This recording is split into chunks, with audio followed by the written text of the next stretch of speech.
Assalamualaikum warahmatullahi wabarakatuh. Perkenalkan, nama saya Fathul Arifin, NIM 2018 10 11 03 11 224. Saya dari kelas J, mata kuliah Hukum Ekonomi dan Bisnis.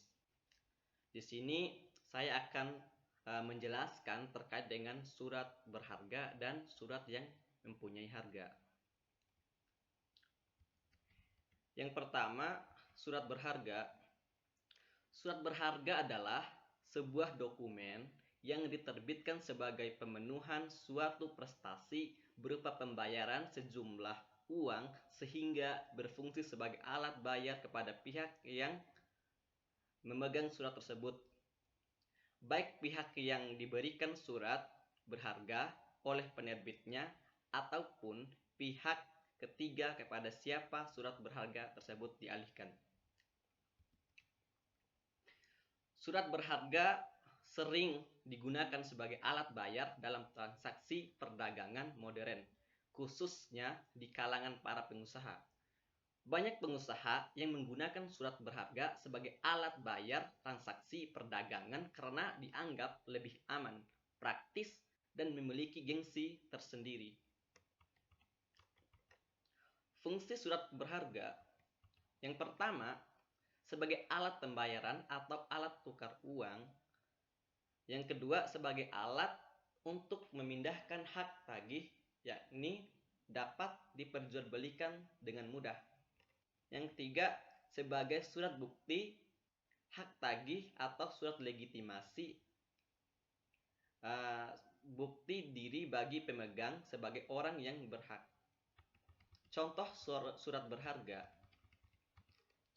Yang pertama, wesel adalah surat berharga yang memuat kata wesel di dalamnya, diberikan tanggal dan ditandatangani di suatu tempat dalam mana si penerbit memberikan perintah tanpa syarat kepada tersangkut untuk pada hari bayar membayar sejumlah uang kepada orang penerima yang ditunjuk oleh penerbit atau penggantinya di suatu tempat tertentu.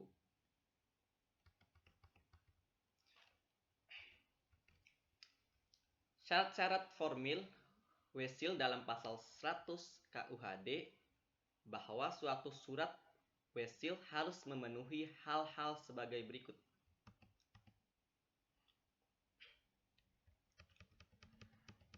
Yang pertama, perintah tanpa bersyarat untuk membayar sejumlah uang tertentu.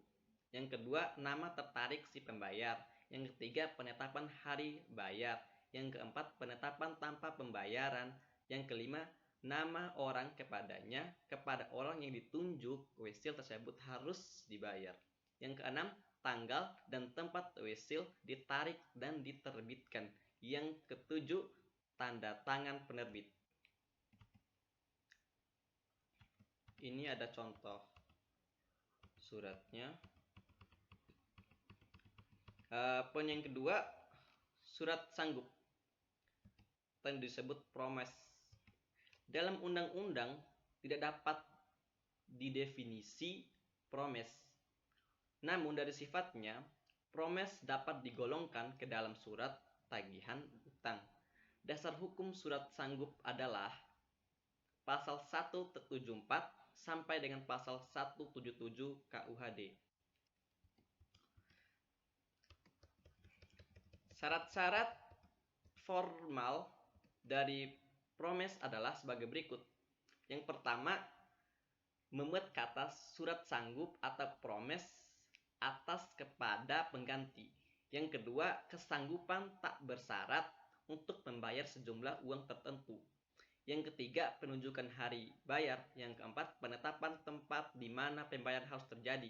Yang kelima, nama orang yang kepadanya atau kepada orang lain yang ditunjuk oleh pembayar harus dilakukan.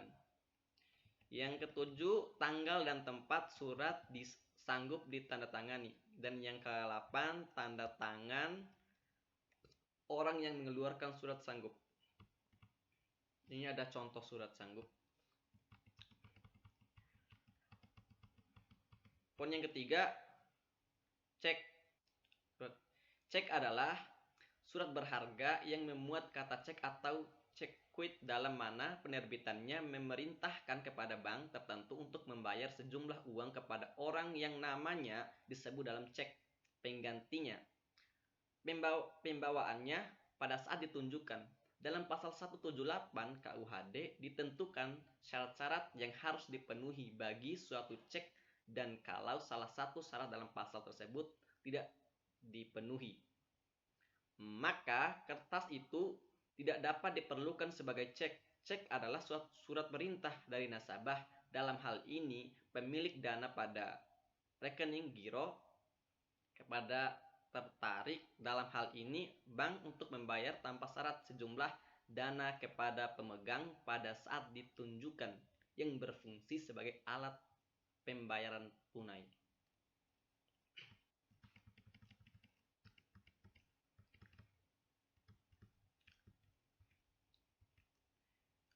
Ya,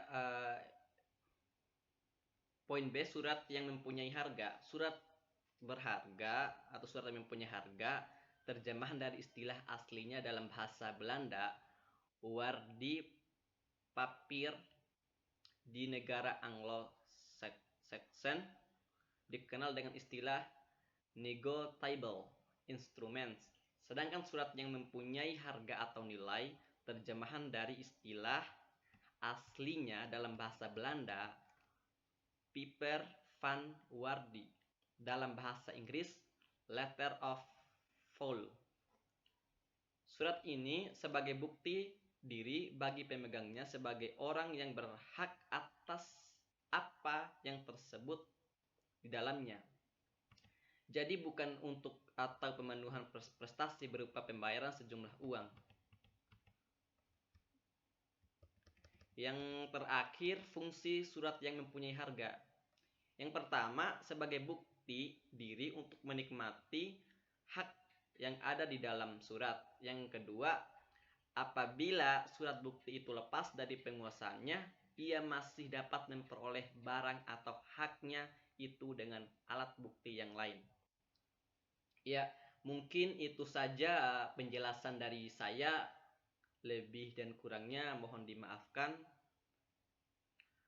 Wabillahi taufiq wal hidayah. Wassalamualaikum warahmatullahi wabarakatuh.